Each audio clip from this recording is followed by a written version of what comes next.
Hello friends, स्वागत है आपका अपने channel study with tech classes में। फ्रेंड्स, हम लेकर आए हैं हिंदी भाषा के ऐसे चैप्टर जिसका नाम है अनेक शब्दों के लिए एक शब्द। फ्रेंड्स, इस चैप्टर से कई क्वेश्चन इंपॉर्टेंट पूछे जाते हैं। सारे क्वेश्चन हम आपके लिए लेकर आए हैं। अगर आप चैनल पर नए हैं, चैनल को सब्सक्राइब कर लीजिए, बेल आइकन ऑल से प्रेस कर दीजिए व फ्रेंड्स के बीच शेयर कर दीजिए। चलिए देखते हैं इस चैप्टर से कौन से इंपॉर्टेंट क्वेश्चन हैं। तो पहला क्वेश्चन है, जंगल में फैलने वाली अग्नि। जो जंगल में फैलती है अग्नि उसे क्या कहते हैं? दावाग्नि बोलते हैं। जंगल में फैलने वाली अग्नि को दावाग्नि कहते हैं। अगला है दूसरा, समुद्र में लगने वाली आग को बड़वा नल बोलते हैं। दोनों में एकदम क्लियर कर लीजिए। जो समुद्र में लगने वाली आग होती है उसे बड़वा नल कहते हैं और जंगल में जो लगती है उसे दावाग्नि कहते हैं। फ्रेंड्स, अब समुद्र में कैसे आग लगती है? विभिन्न प्रकार कारण होते हैं समुद्र में आग लगने का। गैस भी होता है, मीथेन, अन्य जो कचड़े होते हैं समुद्र में, जो तेल रिसाव होते हैं उससे जो है समुद्र में आग लगती है। तो जो समुद्र में आग लगती है उसे बड़वा नल बोलते हैं और जंगल में जो आग लगती है उसे दावाग्नि बोलते हैं। नेक्स्ट देखते हैं, जो सपना दिन में देखा जाए उसे क्या बोलते हैं? दिवा स्वप्न। जो सपना दिन में देखा जाए उसे दिवा स्वप्न कहते हैं। नेक्स्ट है, जिसे कठिनाई से जाना जा सके उसे दुर्गेय कहते हैं। नोट कर लीजिए। नेक्स्ट है, जो कठिनाई से समझ में आता है उसे दुर्बोध कहते हैं। बोध मतलब क्या होता है? समझना। और जो कठिनाई से समझ में आए उसे क्या कहेंगे? दुर्बोध। तो समझ लीजिए, आसानी से याद हो जाएगा ट्रिक के साथ। नेक्स्ट है, अर्धरात्रि का समय निशीथ। क्वेश्चन पूछा जाता है ये वाला। अर्धरात्रि का समय क्या कहेंगे? निशीथ कहेंगे। नेक्स्ट है, रंगमंच पर पर्दे के पीछे का स्थान क्या कहलाता है? नेपथ्य कहलाता है। नेक्स्ट है, आजीवन ब्रह्मचर्य का व्रत लेने वाला। जो आजीवन ब्रह्मचर्य का व्रत लेता है उसे नैष्ठिक बोलते हैं। ब्रह्मचर्य व्रत मतलब आजीवन अविवाहित रहता है वह जो है नैष्ठिक कहते हैं। जो विवाह नहीं करता, अन्य बुरे कर्मों से दूर रहता है उसे ब्रह्मचर्य व्रत लेना कहते हैं। उसे क्या कहेंगे? नैष्ठिक कहेंगे। देखते हैं नेक्स्ट, नाटक का पर्दा गिरना। नाटक का जो पर्दा गिरता है उसे क्या कहेंगे? पटाक्षेप कहते हैं। अब नेक्स्ट है, रंगमंच का पर्दा जो होता है उसे यवनिका बोलते हैं। रंगमंच का पर्दा जो बोलते हैं उसे यवनिका बोलते हैं और रंगमंच के पर्दे के पीछे का स्थान क्या कहते? नेपथ्य होता है। तो दोनों क्वेश्चन ध्यानपूर्वक देख लिए। रंगमंच का पर्दा यवनिका कहलाता है। नेक्स्ट है, जो उत्तर ना दे सके उसे क्या कहेंगे? निरुत्तर। जो उत्तर ना दे सके उसे निरुत्तर कहते हैं। एकदम सिंपल सा याद हो जाएगा। नेक्स्ट है, केवल दूध पर जीवित रहने वाला पयोहारी कहते हैं। पय मतलब क्या होता है? दूध। आहार मतलब ग्रहण करने वाला। आहारी मतलब ग्रहण करने वाला। पय मतलब दूध, आहारी मतलब ग्रहण करने वाला। तो जो केवल दूध पर जीवित रहता है उसे पयोहारी कहेंगे। नोट कर लीजिए। नेक्स्ट है, शरणागत की रक्षा करने वाला प्रणत पाल होता है। जो शरणागत की, जो उसके शरण में आता है उसकी रक्षा करने वाले को प्रणत पाल बोलते हैं। नेक्स्ट है क्वेश्चन 14, एक बार कही हुई बात को दोहराते रहना पिष्ट पेषण कहलाता है। पिष्ट पेषण कहलाता है। एक बार कही हुई बात को दोहराते रहना पिष्ट पेषण कहा जाता है। नोट कर लीजिए, कठिन लगता है लेकिन याद कर लीजिए। जब एक ही बात को कोई दोहराते रहे तो उसे पिष्ट पेषण कहते हैं। नेक्स्ट है, जो पूछने योग्य हो पृष्ठव्य हो। जो पूछने योग्य हो उसे पृष्ठव्य बोलते हैं। नेक्स्ट है, प्रमाण द्वारा सिद्ध करने योग्य हो प्रमेय कहते हैं। प्रमेय आपने मैथ में सुना होगा। तो जो उसमें क्या होता है? सिद्ध किया जा सकता है उसे प्रमेय कहते हैं। तो प्रमेय इसलिए मैथ में भी है। नेक्स्ट देखते हैं, रात का भोजन क्या कहलाता है? ब्यालु रात्रि भोज। क्या कहते हैं? रात का भोजन ब्यालु रात्रि भोज। नेक्स्ट देखते हैं, जिसकी आंखें मगर जैसी हो उसे क्या कहेंगे? मकराक्ष। जिसकी आंखें मगर जैसी हो, मगर मतलब समझते हैं मगरमच्छ, उसे क्या कहते हैं? मगराच बोलते हैं। क्रोकोडाइल की तरह जिसकी आंखें हो उसे मकराच बोलते हैं। नेक्स्ट है 19वां, जिस स्त्री की आंखें मछली के समान हो मीनाक्षी बोलते हैं उसे। जिसकी आंखें मछली के समान हो। नेक्स्ट है, जिस पुरुष की आंखें मछली के समान हो उसे क्या बोलेंगे? मीनाक्ष बोलते हैं।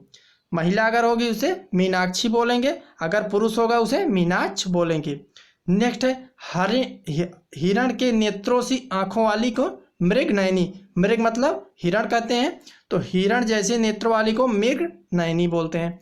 नेक्स्ट है, मोक्ष प्राप्त करने की इच्छा जिसे हो तो मुमुक्षा होता है। क्वेश्चन पूछा गया है। नेक्स्ट भी पूछा जाए, मुमूर्षा वाला भी पूछा जाता है। तो मरने की जिसकी इच्छा होती है उसे मुमूर्षा कहते हैं। इंपॉर्टेंट है तीनों चारों, इधर देख लीजिए। मोक्ष प्राप्त करने की इच्छा जो होती है मुमुक्षा कहते हैं, मरने की इच्छा मुमूर्षा कहते हैं। नेक्स्ट है युद्ध करने की इच्छा युत्सा कहते हैं। अब इधर जितना भी है वो बेसिक हम आपको बताए थे। अब इधर जो है जो एग्जाम में बहुत ही पूछा जाता है, बहुत ही कठिनाई से ऑप्शन में लोग सही कर पाते हैं, कंफ्यूज हो जाते हैं ऑप्शन देख करके, तो यहाँ पर आप क्लियर कर लीजिए। तो यहाँ से इम्पॉर्टेंट ज़्यादा है, देख लीजिए। मोक्ष प्राप्त करने की इच्छा मुमुक्षा, मरने की इच्छा मुमूर्षा, युद्ध करने की इच्छा युत्सा, सृजन करने की इच्छा शिक्षा, सृजन करने की जिसे बनाने की निर्माण करने की इच्छा होती है उसे शिक्षा कहते हैं। तो देख लीजिए तीनों चारों इकट्ठा पूछ लेता है, ऑप्शन में दे देता है, तो कंफ्यूज हो जाते हैं, तो यहाँ पर क्लियर कर लीजिए। तो ये सब हैं अनेक शब्दों के लिए एक शब्द, हिंदी भाषा में पूछे जाते हैं, इन्हें ही कहते हैं अनेक शब्दों के एक शब्द। नेक्स्ट है 26, खुले हाथ से दान देने वाला। जो खुले हाथ से दान देता है उसे मुक्त हस्त बोलते हैं। क्या बोलते हैं? मुक्त हस्त। मुक्त मतलब स्वतंत्र, हस्त मतलब हाथ। तो जो खुले हाथ से दान देता है उसे मुक्त हस्त बोलते हैं। माता की हत्या करने वाला मात्र हंता कहलाता है। नेक्स्ट है जिसने मृत्यु को जीत लिया हो मृत्युंजय कहलाता है। जो मृत्यु को जीत लिया हो मृत्युंजय कहलाता है। फिलहाल मृत्युंजय सिर्फ भगवान शिव को ही कहा जाता है, कोई अन्य इंसान जीवधारी ऐसा नहीं है जो मृत्यु को जीत लिया हो। तो नेक्स्ट देखते हैं, वह कन्या जिसका विवाह करने का वचन दे दिया हो वाग्दत्ता। वह कन्या जिसका विवाह करने का वचन दे दिया गया हो वाग्दत्ता कहते हैं। इंपॉर्टेंट है, नोट। नेक्स्ट क्वेश्चन देखिए, व्याकरण का ज्ञाता व्याकरण होता है। 31 देखिए, शत्रु का नाश करने वाला शत्रुघ्न होता है। जो शत्रु का नाश करने वाला होता है उसे क्या कहते हैं? शत्रुघ्न कहते हैं। 32 देखिए, जिसका कोई आदि और अंत ना हो शाश्वत कहते हैं। शाश्वत इसीलिए परमेश्वर भगवान को बोलते हैं क्योंकि उसका कोई आदि और अंत, प्रारंभ और आदि मतलब क्या होता है? प्रारंभ और अंत नहीं होता, उसे क्या कहेंगे? शाश्वत कहेंगे हैं। नेक्स्ट 33, जो सब कुछ जानता हो उसे सर्वज्ञ बोलते हैं। सर्वज्ञ जिसे सब कुछ जानता हो। नेक्स्ट है 34, सब कुछ पाने वाला सर्वलब्ध। सर्वलब्ध जो जिसे सब कुछ प्राप्त होता हो उसे सर्वलब्ध कहते हैं। नेक्स्ट है 35, जो गुप्त रूप से निवास करता हो छद्मवासी। छद्म मतलब छल से यानी गुप्त रूप से, वासी मतलब निवास करने वाला, तो जो गुप्त रूप से निवास करता है उसे छद्मवासी बोलते हैं। नेक्स्ट है 37, दिन और रात के बीच का समय गोधूली बेला। दिन और रात के बीच का समय गोधूली बेला, जो शाम होता है संध्या उसे ही दिन और रात के बीच का समय गोधूली बेला बोलते हैं। नेक्स्ट देखते हैं 38 क्वेश्चन, जिसका अर्थ स्वयं ही सिद्ध हो वह सिद्धार्थ कहलाता है। जिसका अर्थ स्वयं ही सिद्ध हो यानी जिसका अर्थ कोई देखते ही समझ जाए, उसे बताने या सिद्ध करने की आवश्यकता ना पड़े, वह क्या कहलाता है? सिद्धार्थ कहलाता है। नेक्स्ट 39, वह व्यक्ति जिसका ज्ञान अपने ही स्थान तक सीमित हो। वह व्यक्ति जिसका ज्ञान अपने तक ही सीमित हो यानी वो बाहर के बारे में ज़्यादा जानता ना हो। कूप मंडूक उसे कहते हैं। कूप मतलब कुआं, मंडूक मतलब मेढक। जो कूप मंडूक की कहानी है उसी पर आधारित है कि जो अपने ही क्षेत्र में अपने ही तक सीमित ज्ञान रख पाता है और बढ़ चल के बोलता है उसे कूप मंडूक बोलते हैं। नेक्स्ट है भोजन करने के बाद बचा हुआ अन्न जूठन कहलाता है। क्या कहलाता है? जूठन या उच्छिष्ट। ऑप्शन में जूठन नहीं रहेगा तो उसे क्या रहेगा? उच्छिष्ट। नोट कर लीजिए। 41 देखते हैं, जिसे सूंघा ना जा सके उसे आग्रेय। घ्रेय मतलब सूंघना होता है और ना सूंघा जा सके आग्रेय होता है। जिसे सूंघा ना जा सके आग्रेय। नेक्स्ट है 42, वह कवि जो तत्काल कविता कर सके उसे क्या कहते हैं? आशु कवि कहते हैं। आपने सुना होगा आशु का नाम लिखा रहता है तो वो उनको कहते हैं आशु कवि, जो तत्काल कविता बना करके कह सके, सुना सके, ऐसे कवि को आशु कवि बोलते हैं। नेक्स्ट है 43, जिसका कोई शत्रु न जन्मा हो अजात शत्रु। ये तो कॉमन है, आपको मालूम भी होगा। 44 देखिए, जो इंद्रियों द्वारा ना जाना जा सके। इंद्रियों गो मतलब ना, जिसे जाना ना जा सके, इंद्रियों का अगोचर। गोचर मतलब होता है देखा जा सके आँखों से, जिसे ब्रह्मांड हुआ उसके बारे में ज़्यादा जानकारी लोगों को नहीं है, इसलिए अगोचर बोलते हैं। नेक्स्ट है 45, किसी बात को अत्यधिक बढ़ाकर कहना अतिशयोक्ति। ये भी पूछा जाता है। 45 इंपॉर्टेंट है, नोट कर लीजिए। 46 देखते हैं, जिसे बुलाया ना गया हो, अनाहूत। आहूत मतलब होता है अनाहूत बोलते हैं। नेक्स्ट है 47, जो सबके मन की बात जानता हो, अंतर्यामी।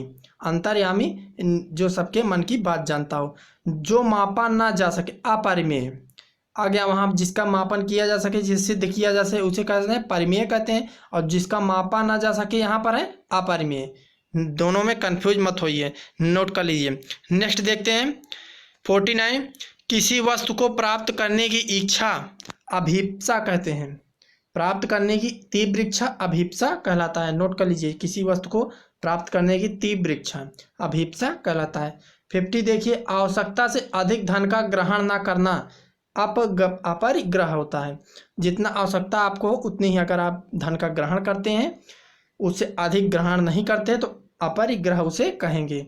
नेक्स्ट 51 देखते हैं, मार्ग में खाने के लिए भोजन पाथेय। जैसे आप कहीं जा रहे हैं, वहाँ के लिए भोजन अगर लिए हैं तो उस भोजन को क्या बोलते हैं, पाथेय बोलेंगे। नेक्स्ट है 52, जो भोजन रोगी के लिए उचित हो, पथ्य। जो रोगी के लिए उचित हो, जो पच सके, जो सुपाच्य हो, वैसे भोजन को रोगी के लिए क्या बोलेंगे, पथ्य भोजन बोलेंगे। नेक्स्ट है 53, जो भोजन रोगी के लिए निषिद्ध हो, यानी उसके लिए मना हो, डॉक्टर उसे मना किया हो, ऐसे भोजन को क्या अपथ्य बोलेंगे। 54 देखते हैं, अविवाहित महिला को क्या कहेंगे, अनूढ़ा कहेंगे। ये भी क्वेश्चन पूछा जाता है, अविवाहित महिला को अनूढ़ा बोलते हैं। नेक्स्ट देखते हैं 55, वह स्त्री जिसके पति ने दूसरी शादी कर ली हो। वह पति जिसके पति ने दूसरी शादी कर ली हो, उस स्त्री को क्या कहेंगे, अध्यूढ़ा बोलेंगे। वहाँ पर अनूढ़ा अध्यूढ़ा दोनों में कन्फ्यूजन मत करिएगा, कन्फ्यूज मत होइए। वह स्त्री जिसका पति परदेश से लौटा हो, आगत पति का, ये भी पूछा जाता है 56 वाला। जो परदेश से लौटा हो आगत पति का कहलाता है। नेक्स्ट है 57, वह स्त्री जिसका पति अन्य स्त्री के साथ रात को रहकर प्रातः लौटे, खंडिता कहलाता है। नेक्स्ट है 58, वह स्त्री जिसका पति दूर स्थान पर गया हो, प्रोषित पति का। 58 भी वेरी वेरी इंपॉर्टेंट है, क्वेश्चन पूछा जाता है। वह स्त्री जिसका पति दूर स्थान पर गया हो, प्रोषित पति का कहलाता है। देख लीजिए ध्यान से, प्रोषित पति का होता है। नेक्स्ट 59 देखते हैं, वह स्त्री जिसके हाल ही में शिशु उत्पन्न हुआ, प्रसूता कहलाती है वह स्त्री। नेक्स्ट है 60 क्वेश्चन, पति द्वारा छोड़ दी गई पत्नी परित्यक्ता होती है। ये भी क्वेश्चन पूछा जाता है 16 वाला। 61 देखते हैं, जिस स्त्री का विवाह अभी हुआ हो उसे नवोढ़ा कहते हैं।